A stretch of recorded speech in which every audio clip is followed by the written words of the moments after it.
we are now ready for a motion to adopt the agenda. Mr. President, I move that we approve the agenda as presented. Is there a second? Second. Is there any discussion? Mr. Williams.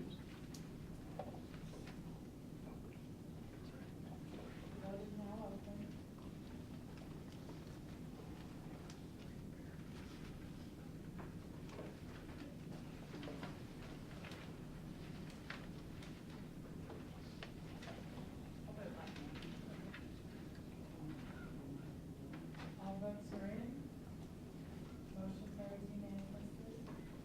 Right, we are ready for school highlights, and I see Misty going to the podium.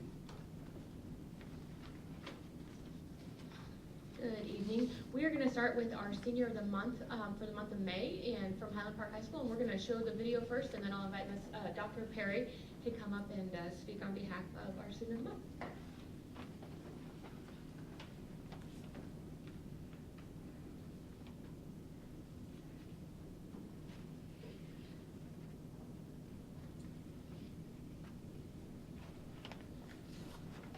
Angelo is a very dedicated student. He's a three-sport athlete.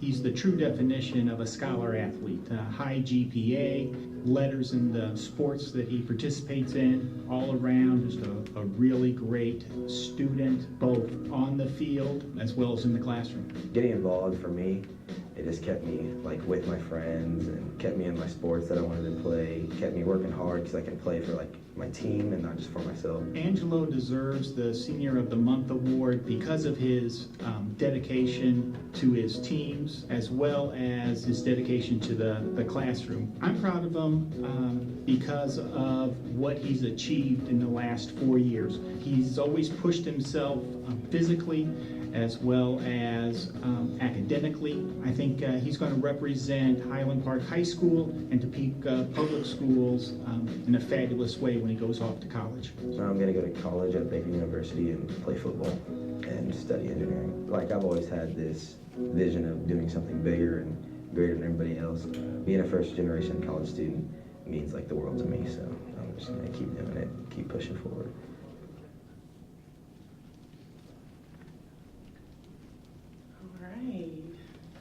Good evening. Thank you, Dr. Morrison and members of the board. Thank you for giving me this opportunity to honor such a significant young man. He has been super successful, and a great writer said that when you are successful, it is what you do to bring value to yourself. But when you are significant, it's when you bring value to others. And I think that Angelo does both. And Angelo Placchio is a wonderful young man, one of the first young men that I got to know at the school. He is a three-sport athlete, but he is a sagacious young man. And so I see him as a Renaissance man. And he kind of got nervous when he looked up there. He didn't want to see himself, but he's also good looking. So that kind of helps, you know. But he's such a great young man, and I really value and appreciate him, and I appreciate his family. His mother and I have gotten to know each other this year, and after we had signing day, when he was signing for Baker University, we got to chat a little bit, and so is it okay if I share? And she began to talk about how significant it is for Angelo to take that last name Placchio that means something here within this community and change the image of what that name has. And that is what he has been working towards. And what an asset he is. It's great to be a Scot. It really is really purposeful in that. And I appreciate him. And your mom really thinks a lot of you. So please know that. So I'm his hyphenated mama. He's a hyphenated Perry. That's what they all are. If you would come up, please, at this time, Angelo.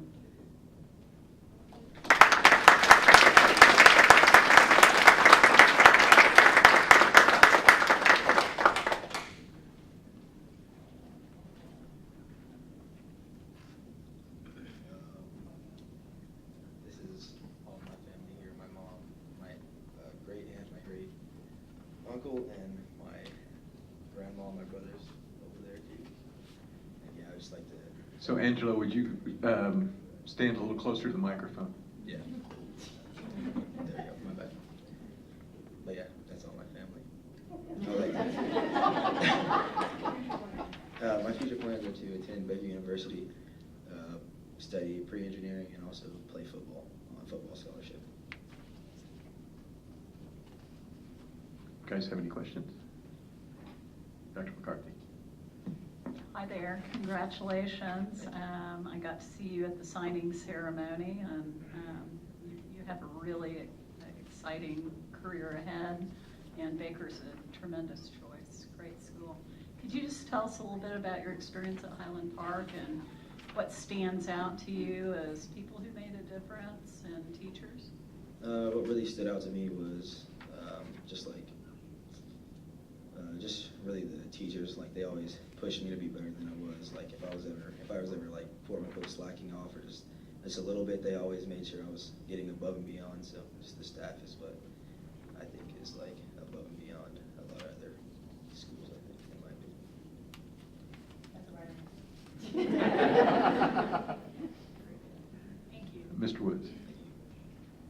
Thank you, Mr. President. Congratulations, Mr. Pluck. It was awesome seeing your video and having, certainly seen your name around the district before for all the other good things you've been involved in.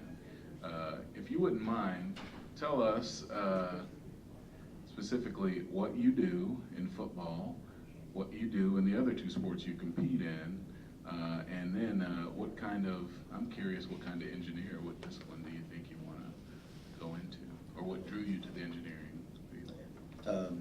In football, I play, these last few years I've been playing outside linebacker, safety, and running back. And then wrestling, I wrestle at 145, and I went 32 and 13 this last year. In baseball, I play second base, catcher, and left field. And then I think I'm going to go into the mechanical engineering field. Fantastic. What draws you to mechanical engineering? I mean, so I'll do disclosure, I'm not trying to recruit you yet. I will, though, before you leave tonight, probably. But, so I work at an electric utility company, Western Energy.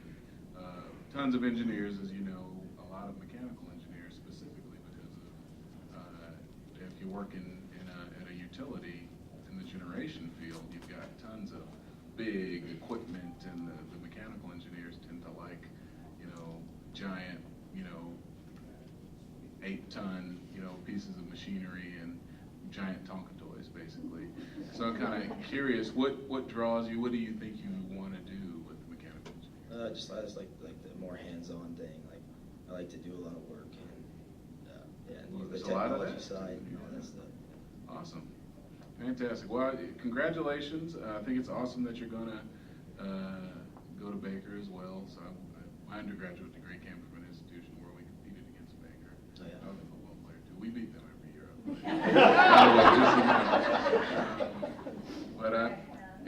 That was also like 20 years ago. But I'm really excited about seeing what you do, especially when you get done, and I hope you will keep in contact with us. All right.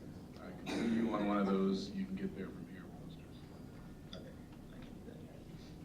Thank you. Any other questions? I just want to tell you that my daughter is graduating from Baker Nursing School in a couple of weeks, so I know it's a good school. Yeah, that's good. All right. Well, Congratulations. Yeah, thank you guys.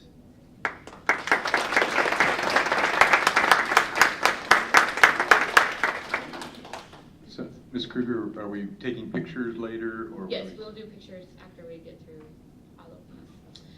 Our next school highlight, I would like to invite Ms. Melissa Seacats forward, but we have some students who have competed at the Educators Rising Conference as part of their teaching pathway through TCALC, and so we would like to recognize their achievements through that program.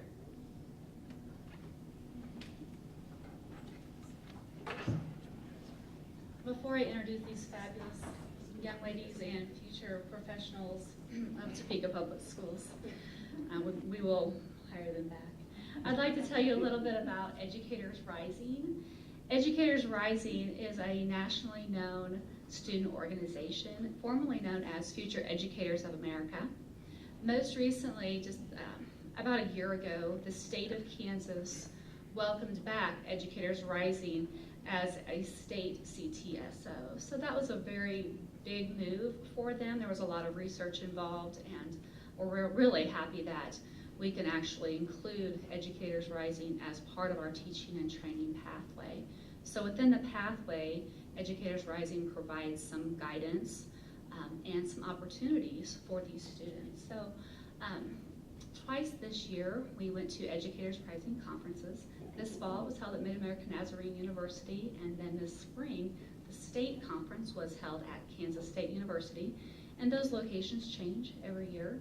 At the conference, these students, they had the opportunity to go to professional development breakout sessions, but we decided to take advantage of some competitions that were offered.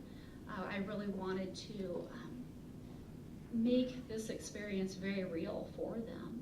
So at the conference, I required that all of my students participated in a job interview competition.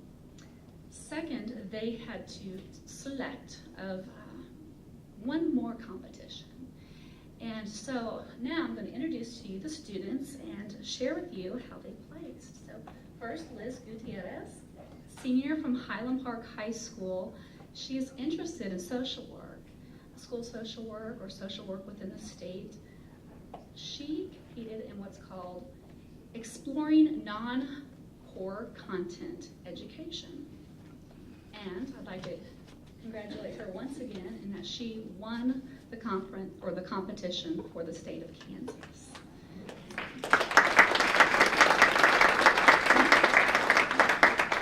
Something else that's pretty special, that is the first time that particular competition was held in the state. So she'll be headed off to nationals. I'll speak about that here in a moment. Second, Denita Nazario. She is a senior from Topeka West High School, and in the job interview competition, she won also. So congratulations, Danny. And third, Miss Merica Pine. She's a Topeka High junior. She wrote a children's literature book, and at the regional conference she got third place. She added to it, she critiqued, and she was runner-up at the state level. And if you have the opportunity to ever read this children's book about social and emotional health and acceptance and anti-bullying, it really is phenomenal. It is something to be published. So congratulations, Merica, on your runner-up status. The national conference is June 21st through 24th in Orlando, Florida. So they will be attending with me and about 1,500 to 2,000 other future educators across the country will be down there. So we are thrilled. I want you guys to know that they are standouts in the state. And when I say I intend to hire these ladies back, I mean it. And I mean it wholeheartedly, with a very proud heart. So congratulations, ladies. It looks like you have some very special certificates as well.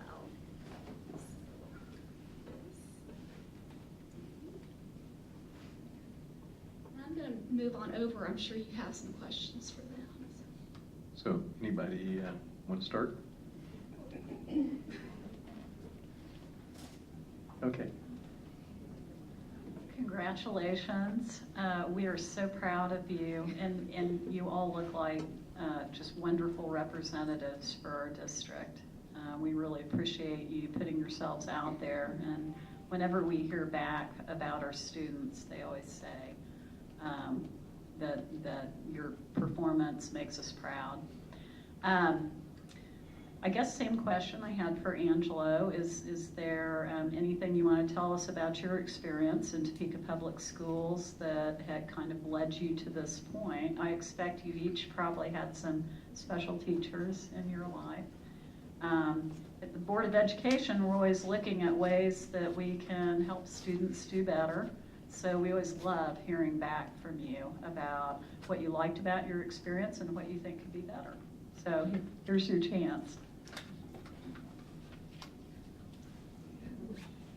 Okay, well, I'm from Highland Park High School, and okay. Okay, I want to go into social work because feel like our district doesn't have enough, and I feel like also each school should have a social work full-time, not just kind of part-time and have to share them. And also because my social worker at Highland Park inspired me. Who was that? Miss Bean.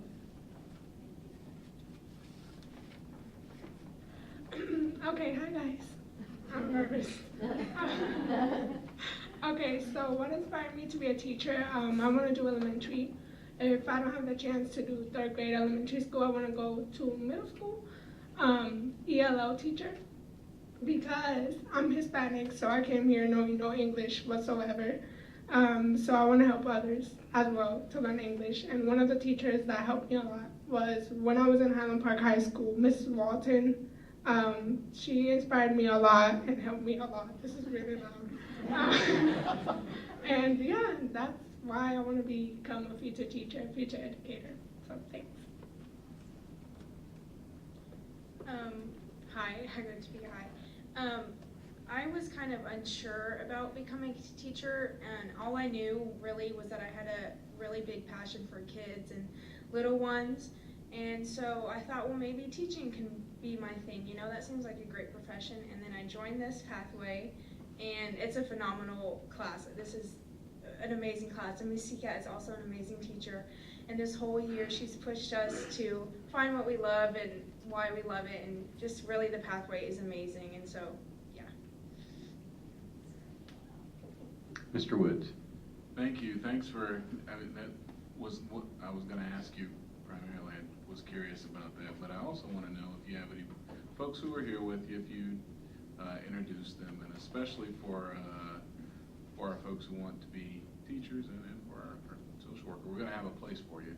You know, expect for us to be trying to sign you up for one of these pre-contracts that Dr. Anderson likes to do at some point pretty soon. But I'm curious if you have any family who are here with you. We're here to see you. Okay, I have my mom and my dad, and they're right there on the 3rd side.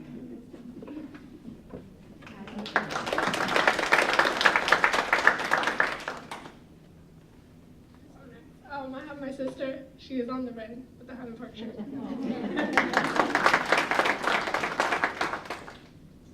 My mom right there in the blue, looking beautiful today.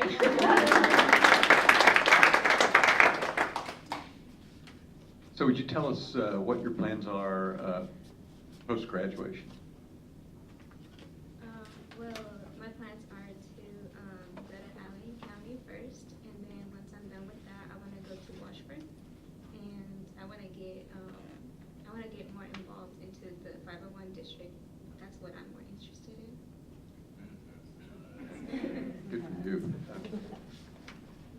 I'm going to do the same as Liz. I'm going to attend Allen Community College and then go to Washburn as well. And yeah, I also heard about a paraprofessional, like for a summer job, and I was thinking about it. I'm still thinking about it. So yeah, that's what I want to do in the summer. I'm planning to go to Washburn for my 4 years and pursue elementary ed. So Ms. Pine, I actually work with some 3rd graders talking about anti-bullying. So I'd be curious to look at your book. Okay, I could get you a book. That's good. Dr. Mickelson. Just one comment, and I want to congratulate all 3 of you. I recognize a residual tattoo on the right shoulder there from after prom from Saturday night, Sunday morning. No, I wear it proudly. Yeah, I forgot until she told me, and I said, oh boy. I've seen several of those this week, so late night. Now I've lost my train of thought. What I'm pleased about, especially, is that you were challenged to do the competition rather than sit back and just attend the seminars. I think that is a lesson in life where you take a little risk and you get some reward. Sometimes you're rewarded, sometimes you're not, but you grow. And so I'm pleased that you were challenged to do that, and and not just attend a seminar where you can sit on the back row and in a dark room looking at PowerPoint. You can actually learn and grow a little bit more from that. So thank you for sticking your neck out and doing that. Missy catfished us. Sometimes you have to be pushed. Ms. Kirk? Two things. One is, I hope you apply for the para job. You're bilingual. It's wonderful.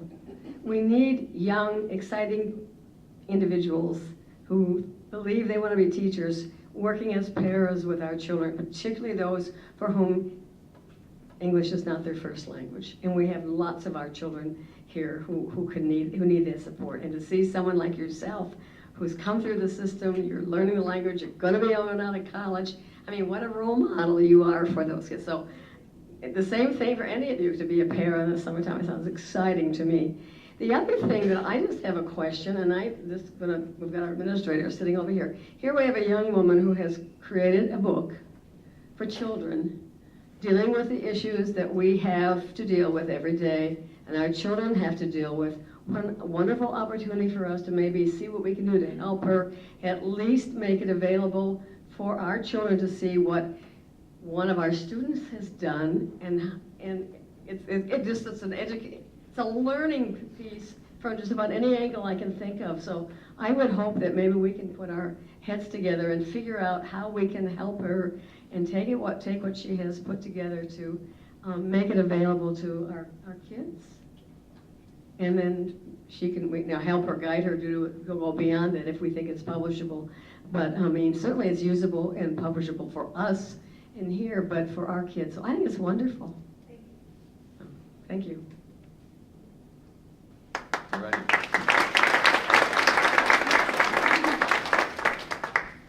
And we will look forward to hearing how National Conference goes after you guys get back. Next, I'd like to invite up Ms. Stephanie Harson for a proclamation. Next week, we will be recognizing National Teacher Day, so I will hand it over to Stephanie.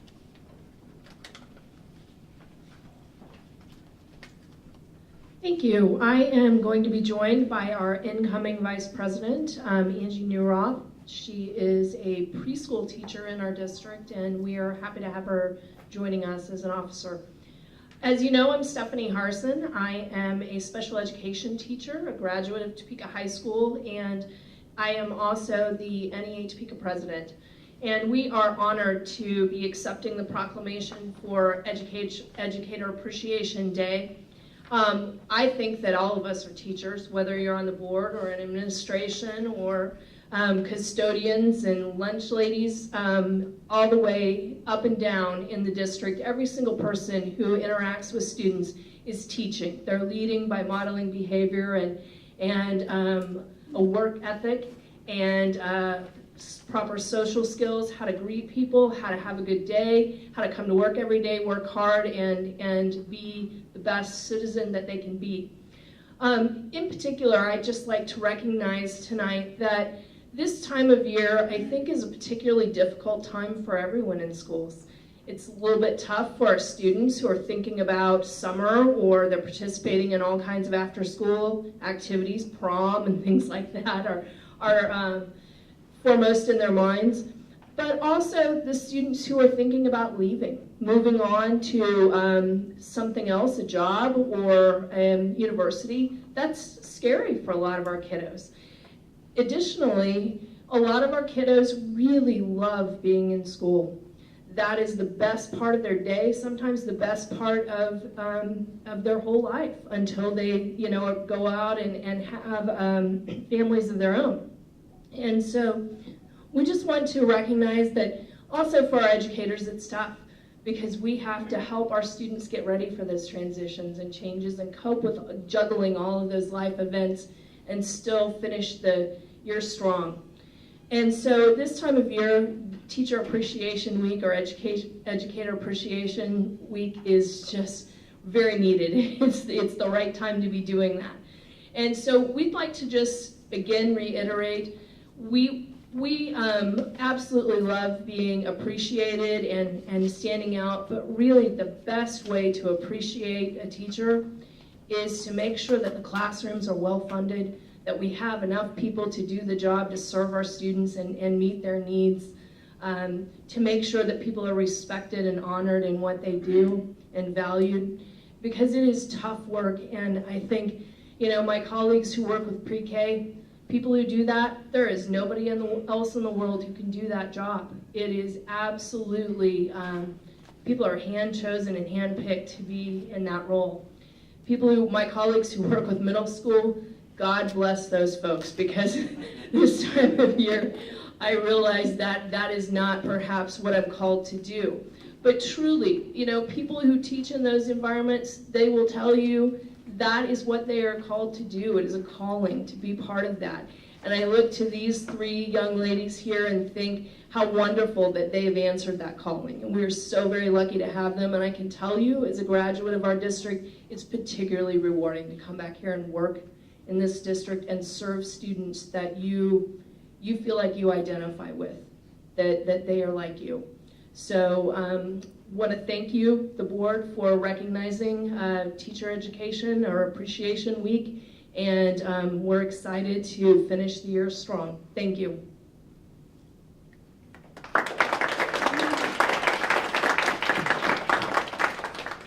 Anybody have any questions for Ms. Horson?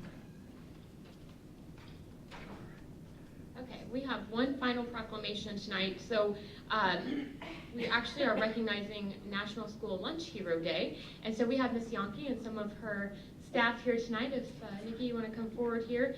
But we know that they have a big job every day to feed all of the 14,000 students here in our district. And so we just want to recognize what they do every day to make sure our kids are fed and taken care of.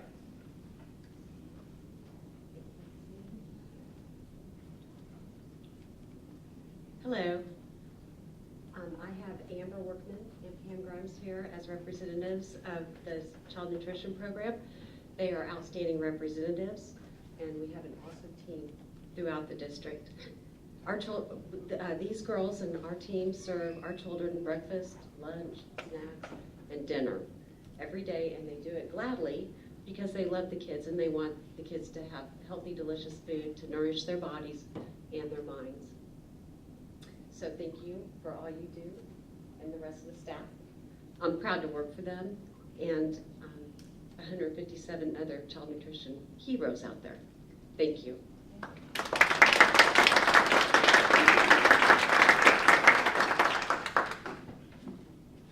Any questions? Ms. Kirk? So how many meals do we generally serve in a day? In a day, we serve about 9,000 breakfasts and about 12,000 lunches. And then we also have our private schools that we feed. And then you have the snacks, and then you have the third meal that you prepare. So totally, how many third meals are we giving out? The third meals we are probably doing, I would say probably about 2,500 a day. A day. It's a lot of food, a lot of meals being prepared. I mean, it's just amazing when we start adding up the numbers. And so I just want to thank you for what you do. It is such an important part of keeping our kids safe and healthy. Absolutely. Without school meals, I mean, people forget that we got the school lunch program as a result of what we found when men were coming into the military in World War II. Exactly, yes. Yes. I like it that she had that problem. I have that problem. But I mean, we forget that it was because we had so many malnourished adults who were coming into the military, who for the first time in some of their lives, they're actually getting 3 meals a day. Exactly. And so they recognized that this country had a problem back then, and that was sort of the impetus. And it's grown, and we know we have a problem. So that we provide 3 meals a day for at least 2,000 of our kids get 3 meals a day. I think we're doing a great job, and I want to thank you. Thank you. Thanks these girls too. Mr. Woods? Thank you, Ms. Yankee, and thank you to everybody you represent, for the 3 women here, everyone you all represent. I get a chance to see the folks who work in the lunchroom where my kids go to school, and I go gladly give them my $3, every now and then when I get a chance to eat lunch with my kids. It's really awesome. The food's always really good. Great to You know, hear. that's the thing Yes. that's, for some reason, there's like this stigma attached to school lunches. People think they're just supposed to be gross as a rule, and the food is actually really good. It's very healthy. It It's is. a lot different than when I was in school It's at true. that age. I remember, you know, we had something kind of akin to government cheese, and you would have something where we'd have, there'd be fried chicken for lunch, and then the next day there may be skinless baked chicken, and then the following day there'd be chicken noodle soup. And then Just you watching got those the- dollars. You got the feeling it was the same chicken every single time. Whatever didn't get eaten up became another dish. But what I wanted to do is applaud you all and to actually really applaud the board and the administration for something this made me think of. I was at a meeting last week with some folks from a couple of other districts who have demographics very similar to ours, and all of the things that you just noted in terms of the numbers of meals that we serve, and the point that Ms. Kirk just made. Some of these other districts, you know, never took advantage and stepped forward as we did to use the community eligibility for schools, where you have a very high percentage of free and reduced lunch students. You are able to, by federal rules, declare the entire school eligible, and that stops, it takes the stigma away. Exactly. Students are actually eating their food. It takes the burden away from school officials and from parents to try to get income information in so you can verify people's eligibility, which the kids who need it the most end up being the ones who are left behind. So I remember when they you know, made that possible. I think it was 2014 or something like that, 2013. Sounds about right, yeah. Yeah, we were one of the first to do it. We were. And I wanted to applaud you because I know you had a role in that, and our administration in being bold, because now everybody's doing it. It's kind of almost like, why would we not do this? Why would we not make sure our kids have something to eat? Exactly. We so have here's 17 sites that eat for free So- every day. So that's half of our district.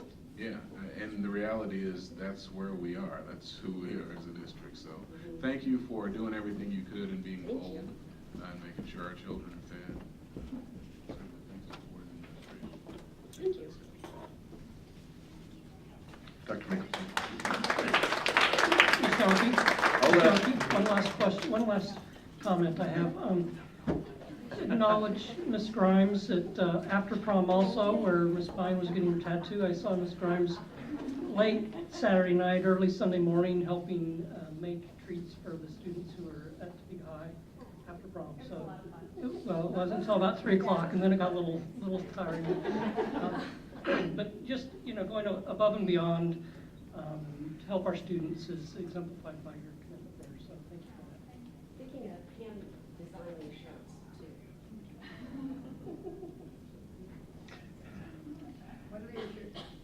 What are your shirts? I can't read them from here. I'm old. Go ahead. What do they say? It says, I feed hundreds of hungry kids every day with a smile on my face. What's your superpower? Oh, Wonderful. Thank you. You could actually say thousands. Agenda. We don't have any public comments, so we're ready for disposition of business by consent. Sure. So, Mr. President, I know a motion will be offered here in a moment to dispose of our business by consent. I would like to ask that the maker of the motion separate, as is our practice, as is my practice whenever my spouse's name is on the agenda, to separate item 10, personnel, for the purpose of allowing me to excuse myself while the vote's held, while there is no conflict of interest, because a conflict of interest only occurs unless I'm on some individual benefit for my particular house or spouse, and this is for the entire, this is a bargaining unit thing. I still would like to just avoid the appearance of any kind of impropriety. Very good. Ms. Kirk? Okay, Mr. President, I move the board approve the items items of business by consent, with taking out number 10, which is personnel, and that the board, I've lost what I'm saying. Approve the items of business by consent except for number 10 as presented, and authorize the board president or superintendent to sign the special project and purchasing contracts for and on behalf of the board. Specifically, that's 10.2. Well, it's the, okay, he said 10, yeah. I'm sorry, it is technically 10.2, sorry about that. Is there a second? I'll second. Any discussion? Okay, we're ready to vote. Vote is now open.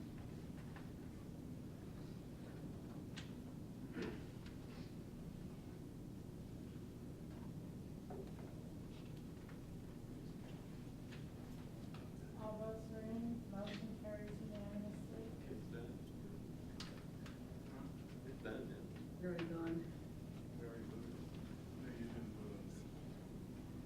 Oh, so you want to leave?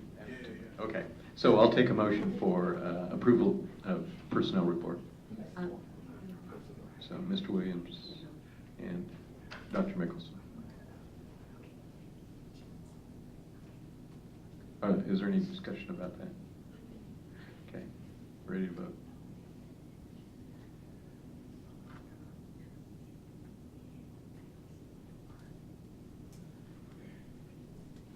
Vote is open.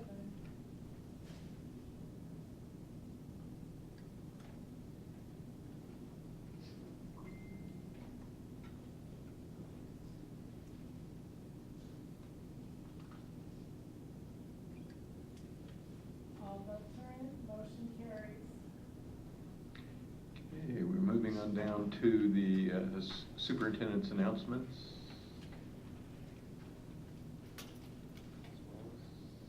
Anybody have that? Want to make any announcements?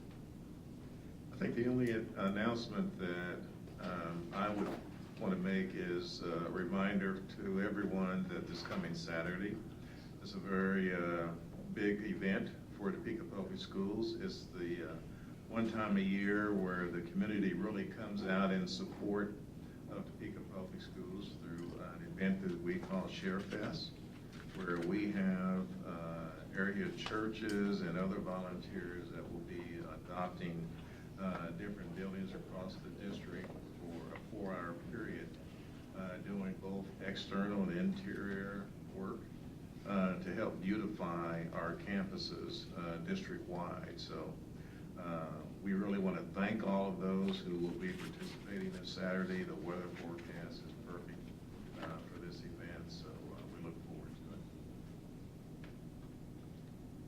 to it. Okay, Mr. Robbins, ready for a report on the bus passes? Yes, I'd like to invite to the podium representatives from Topeka Metro this evening. We have the Executive Director, Ms. Susan Duffy, and also a member of the Metropolitan Transit Board, Mr. Jim Owen. Good evening, thank you. We appreciate the opportunity to appear. We have a couple of short videos. The first one you'll see, we went over and talked to a few students in a couple of schools and about their impression of Topeka Metro for this past year.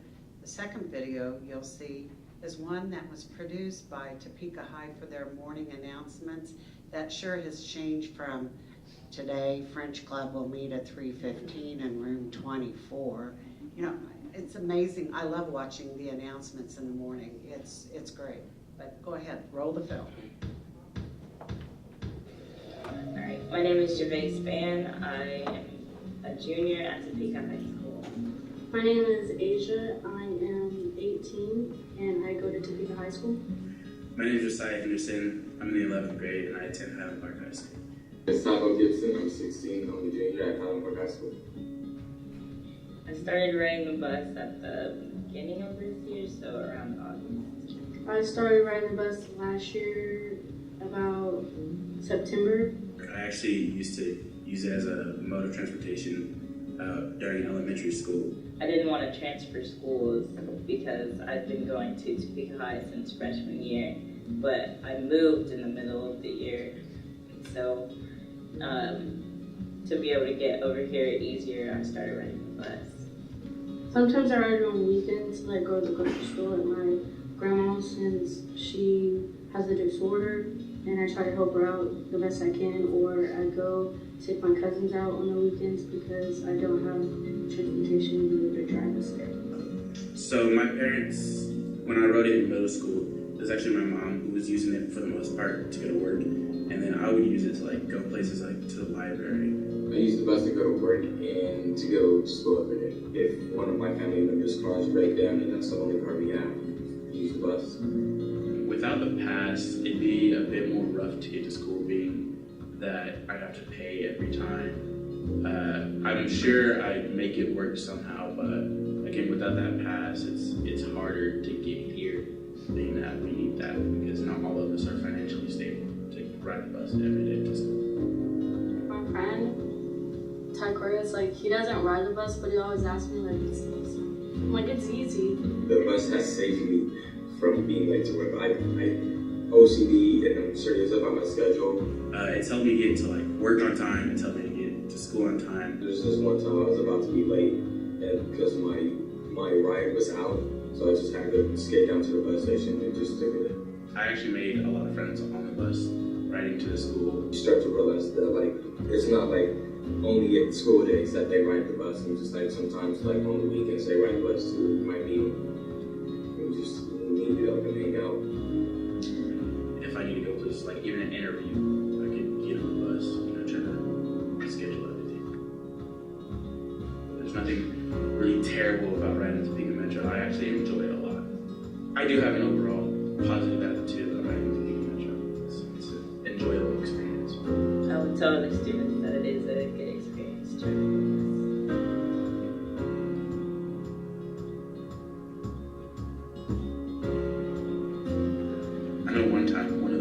I don't know which one it was. But I thought actually the Rosa bus, it had like Wi-Fi or something. People were like, oh my god, gotta go rent that bus for Wi-Fi lines.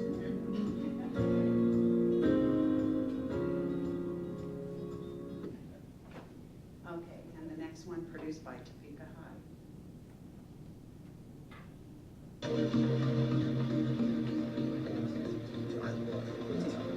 Oh my god, we were walking forever. You need to get a bus pass. It's for all 501 students and it's free. Well, how do I do that? Just go to your division office. Just like that? Yep. Free? Yeah. Hey, Danny. Good morning. Don't you have to go to work soon? Yep. Oh, God. You should really get a bus pass.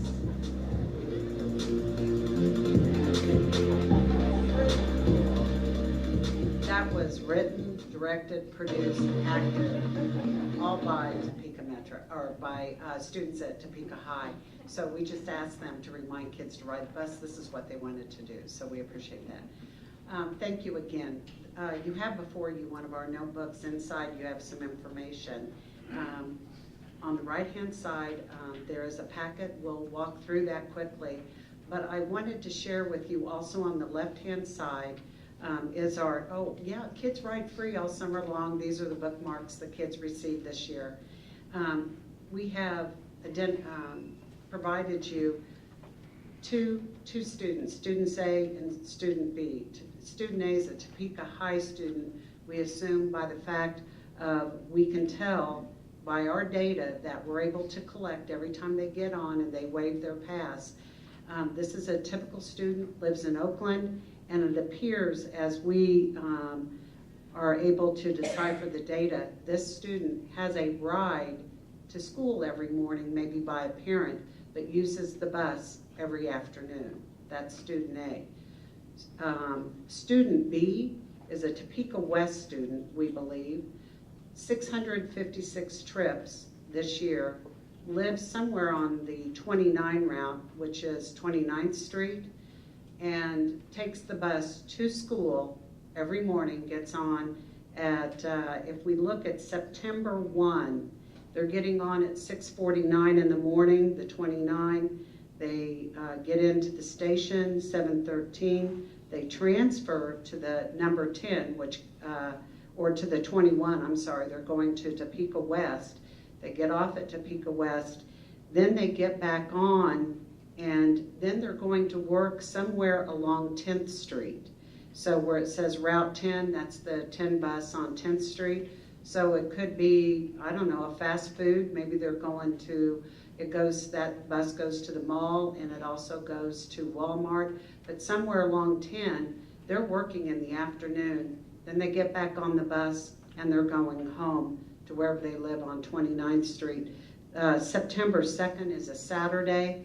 That student is taking the bus in to work every Saturday and working. So this is a picture of a Topeka West student who is taking full advantage of the pass. These were two that we just picked at random. This is the type of data that we're able to get, and I'd like to lead off by saying that I understand attendance is up this year at the high schools. Well, maybe it's because the bus is available to everyone. We'll take that as a yes. And in fact, if somebody's not making it to school, I think the first question I'd be asking them is, why aren't you taking the bus? There's no excuse, you've got the bus. Okay, so if I can turn your attention to the handout on the right-hand side. There is the chart that shows the data to date. If you remember last year, you provided 3,000 passes for all the high school students at all the high schools. And we serve all the 3 major high schools and Hope School as well. And so this is how the data looks. It's an estimated 2,172 passes were distributed in this past year. And you can see by time of day, let's see, I'm sorry, I'm looking at the condensed version.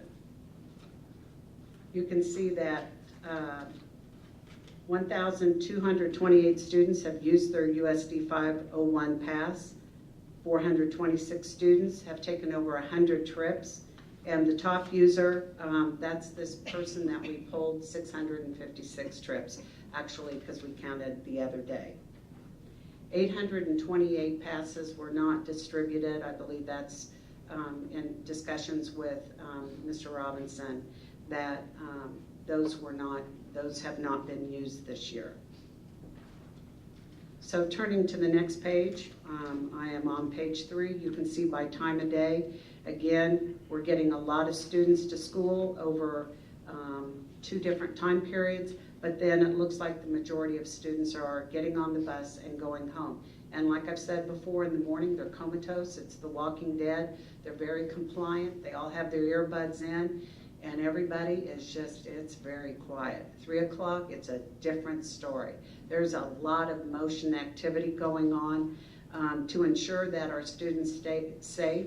We do have a police officer, a TPD officer down at the station to keep students moving on, keep them moving on. We don't want anybody hanging out there and just getting them on the bus and getting them home, and that is their job. We have also provided the number of trips by day of week. On page 4, the infrastructure that's been put into place at all of the high schools. At Highland Park, the shelter will be going on there probably in about a week. So we're pleased to have that.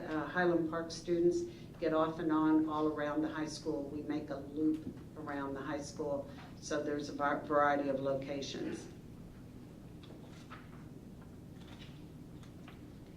On page 5, you can see that by route where the students coming from and going to California, West 10th and 21st Street, that's where we're picking up most of our students, and so that it's a reflection of Highland Park and a reflection of Topeka High. 21st Street would be the Topeka West. So we also are picking up, as on the bottom of page 5, there are 1,500 monthly student trips that are not being paid for by USD 501, that are being paid for by the student themselves. We believe those are mainly your middle school students.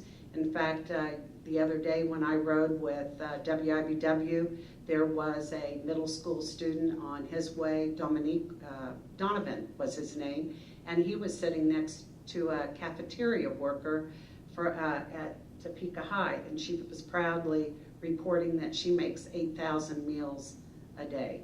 So it was interesting. They were just sitting next to each other. I don't know if they really knew each other or not, but this was first thing early in the morning. We promised you on page 6 that we would provide promotions for this activity. We were there at enrollment at all high schools. Postcards were created and distributed. We were there for freshman orientation. We were also there for the open house night at all the high schools. We had supervisors there. We've created banners at all of the high schools. We've changed them out 3 times. Ads at Hummer Park. We handed out flyers during the one of the football games. It was the Topeka West, Topeka High football game. We handed out flyers. We've had the bus staged at Hummer Park. KSNT came out and interviewed a Topeka West student one morning wanting to know how the kids were riding the bus, so a student was selected. We've also been taking the kids to Washburn University, to leadership academies. We've been providing several shuttles throughout the year. One was for the Top City Teacher Shuttle and to visit Washburn Tech as well as Washburn. Homecoming on page 6, we were at all 3 homecomings, always proud to do that.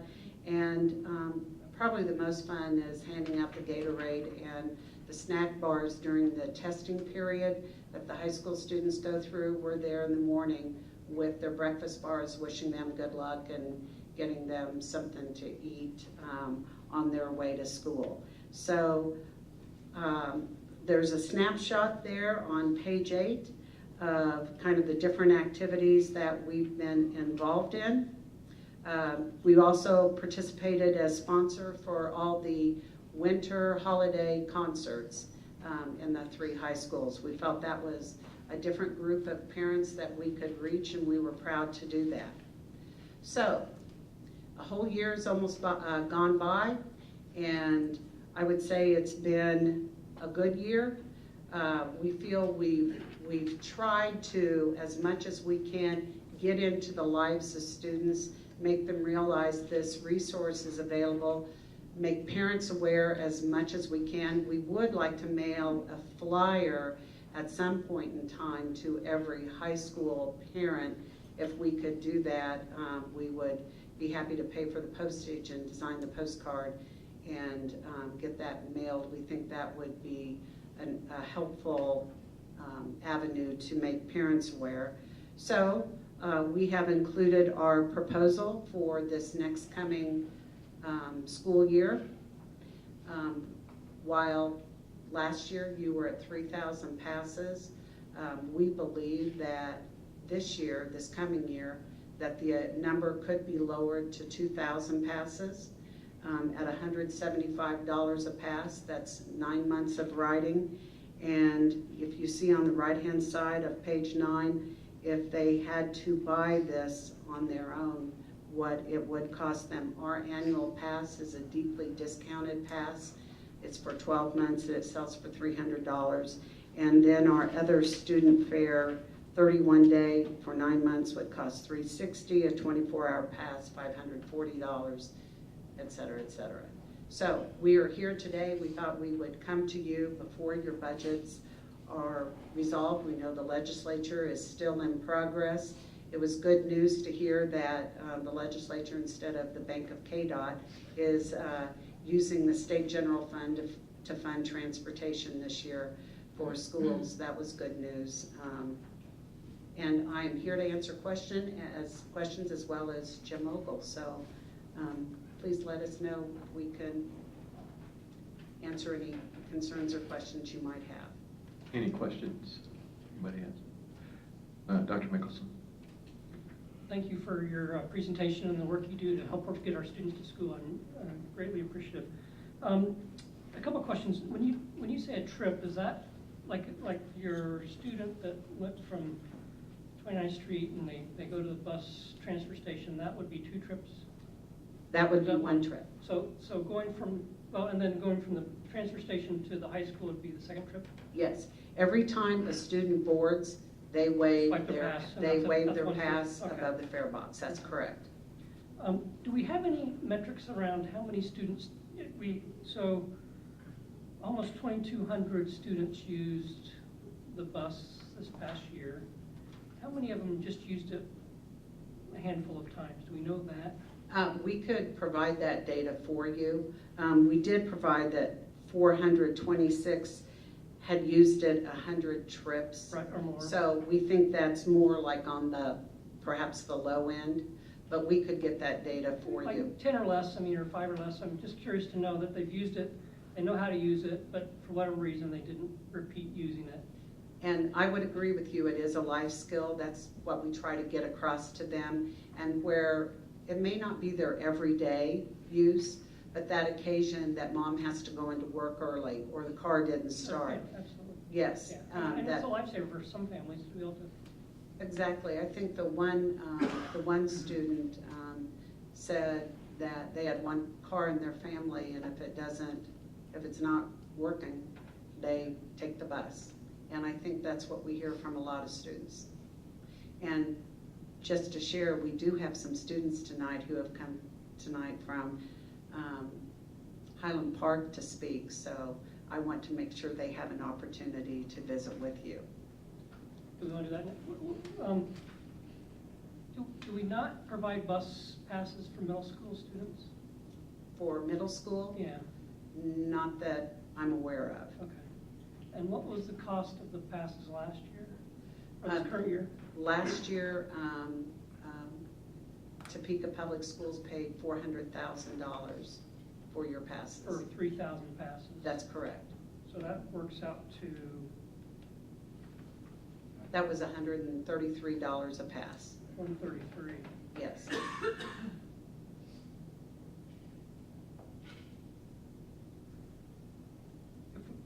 So how did you arrive at 2,000 passes if we had almost 2,200?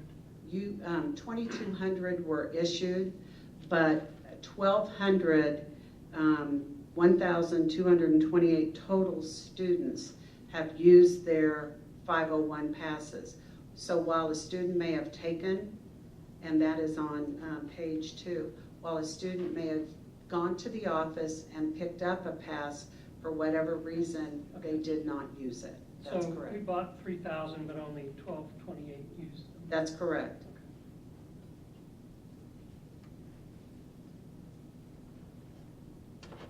And so how did we arrive at the 2,000? That was our estimate in terms of, this was the first year.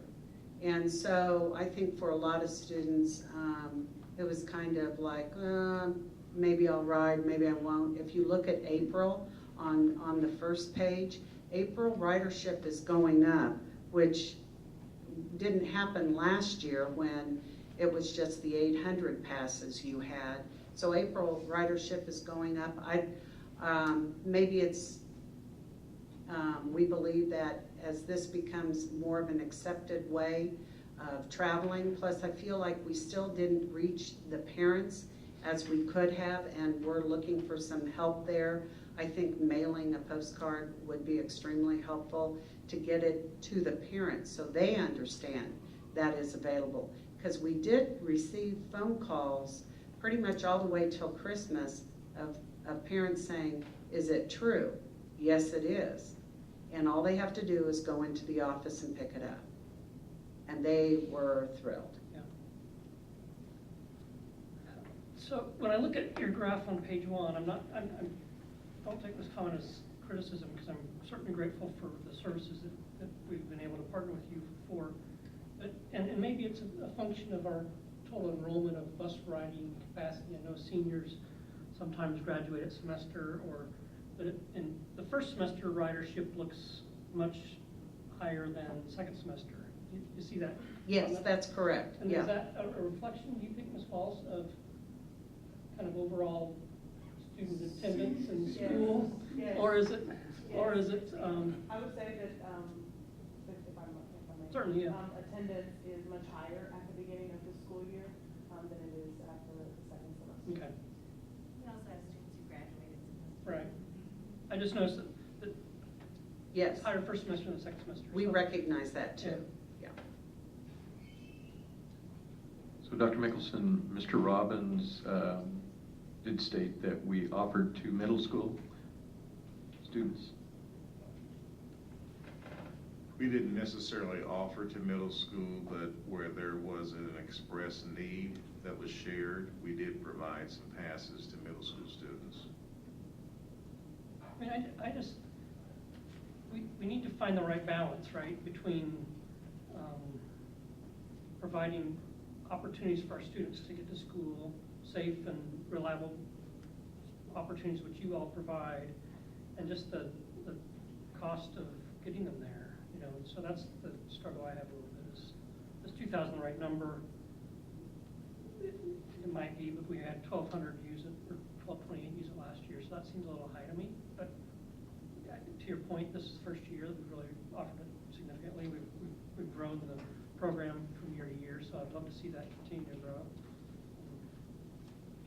Okay, thank you. Thank you. And there are two students. Would you like to come up? And Mr. Willer, is it not?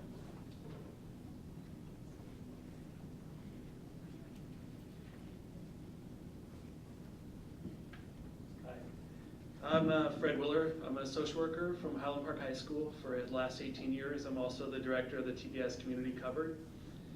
Brought a couple of students here to talk about the bus pass issue, but I want to make crystal clear that I'm not here on behalf of Topeka Metro. Not really. Even though I work for 501, I'm here on behalf of our students. And I wanted to give you guys a little bit of context and clarity around this issue because there's some details that people that are social workers can kind of speak to. So in the past, we provided bus passes. A condition of those bus passes, you must live 2.5 miles or more from the school, as you remember. That left a huge resource donut hole specifically for Highland Park High School. So if you're familiar with the Highcrest neighborhood, you probably know that by a lot of measures, that's the poorest neighborhood in the state of Kansas. Mortality rate, food insecurity, that's where a lot of our kids come from. Those kids don't live 2.5 miles from the school. So what we did to fill that donut hole was I would apply for grants from United Way, different places, to provide those bus passes in the past, because it's simply a moral imperative that those kids get to school. It's not an issue of the one car breaking down at the family home. It's an issue of nobody has a car. They don't know somebody who has a car. Nobody can drive them to school, period. Our kids rely on those bus passes. She pays for bills like the gas, lights, electric, water, rent, and even sometimes at the end of the month, I'll still have to pay for half of the bills with my money. I don't have a problem with that.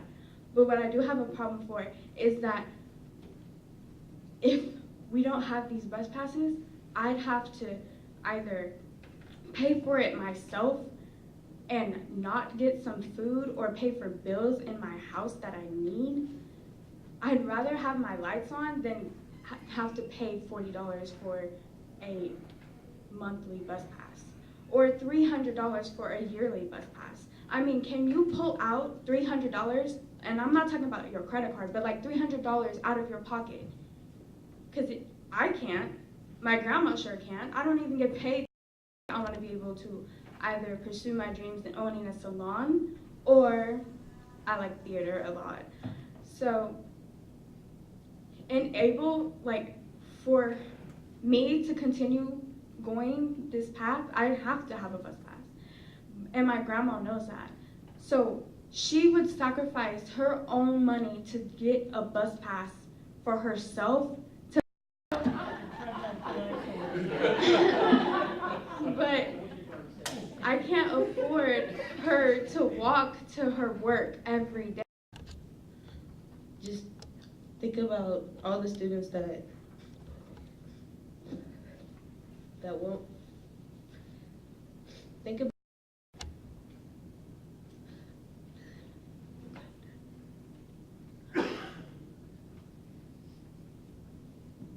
So there's two of the high. I would also like to add something. If you take away these bus passes, it's technically like taking. When students are checked out passes, the ones that go unused, probably no matter, even if we had the numbers exactly right, you know, all the students who needed them would use them, were eligible for them, could use them. We'd still have some students who didn't, you know, take advantage of everything they should.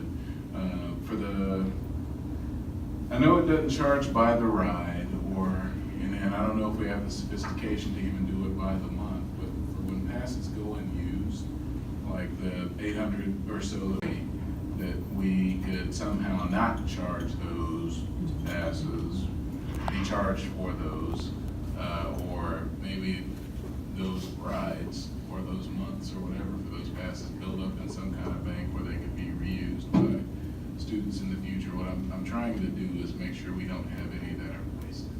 Yeah, and we did check with the schools periodically to see if they had any that they weren't using. My thought is, you have purchased them. Anyone in your system, you can do anything you want with them. That is up to you, whether it's your students or your staff or middle school or whoever. Those are passes you have purchased to use as you wish, as long as they have an ID card, whether it's a student ID card or just some USD 501 ID card, and that we know you are sharing them now with whoever. Somebody, yes. Yeah, well, and I appreciate that, right. Especially when it comes to the middle school students who need it. That's going to be a very useful thing. My primary concern, though, really is with students and getting to school. So I'm wondering, so are you saying, say, for the passes for this year that weren't used, could we use them next year? Actually, they will be defunct as of the May 31st. They have a chip inside, so they're programmed for that period of time from, I believe we had them programmed from August 6th to May 31st, just in case you wanted to use them earlier, you handed them out, and if there were a lot of snow days, we wanted to make sure there was some catastrophe that you were covered through the month of May. Sure, no, I appreciate that. I mean, so they are, I guess then if students don't use them, then they are wasted. I understand, that's unfortunate, but that is what it is. Now, I know you got a budget as well, so I'll, you know, kind of smile as I make this request to you before we ask the next question, but would there be a way for us to buy, like, you know how you can buy forever stamps? Is that like forever fuel? Yeah, I know. If you convince, Louisiana or something to never change their deal, but if we had a pass that we could buy, that even if all of it wasn't used, we could somehow recycle it so we don't waste, so we don't have to not spend money on other things like classroom expenses and that kind of. That's really what I'm trying to get at. Right. And I understand that. We both have budgets we have to, that's why I work through. And of course, we would always sit down with Mr. Robbins and visit with him. Yes. Okay, thank you. All right. Just one final question. You're talking about trying to teach children how to use the bus. It's a life skill, reading a schedule. I mean, having come from the Chicago area, trying to read a schedule sometimes you got to have a degree to figure it out. But if you call a certain number, they would magically tell you exactly how to get from A to Z. I mean, they were amazing. But anyway, what I was thinking about was this life skill process. And when 8th graders are leaving our middle schools, and that to me is an opportunity, because we're already trying to prepare them for going to high school, the changes that they're going to have. And one of the love to be in the middle schools. If we can get that worked out, and I know there's a day where they kind of have a free day in the park, we'll bring a bus to that park for the 8th graders, so that we're not taking up class time, because I have been told that is part of the problem. Is they're limited on their class time as well. But we would love to be able, I will tell you, especially Robinson, Chase, Eisenhower, and Landon are the 4 where we know that we have middle school riders. I mean, our bus drivers know who they are. And so we would love to be able to go to every middle school and visit with those 8th graders and get them ready, especially so they can be riding all summer long and be ready to go. Sure, okay. Dr. Mickelson. One other question I have is, the price went from $133 to $175, and can you describe the situation that necessitated the increase? Yes, Dr. Mickelson. A couple of things. One, we slashed our prices last year to make sure that we didn't know how many students would take advantage. So it was a sale. We really did cut our prices. And as you can see, $300 is our discounted price. Actually, it'd be more like $600 if you paid the full price for a year pass, $300 for the discounted pass, and we're charging $175. Before, 2 years ago, we were charging you $307 for a pass. If we would have, but if we would have spent $300 for 1,228 passes, it would have been less than $400,000. Yes. So we spent maybe $300 for. So 1,228 passes, which is how many were used. How many were used, right. $300 is $368,000. So there are 4,000 high school students. I think last year you all thought, let's just start at 3,000 and see, knowing that there's a lot of kids who drive themselves or their parents will always drive and pick up. So now we have data, and I think we take advantage of that data, whatever point you believe you need to be at to accommodate your students. That's where I want to be, and I'm not sure it's 2,000. And that was our ballpark. That's what we proposed. But again, understanding that you know more about your students than we do. Here's what I'd love to see is a sliding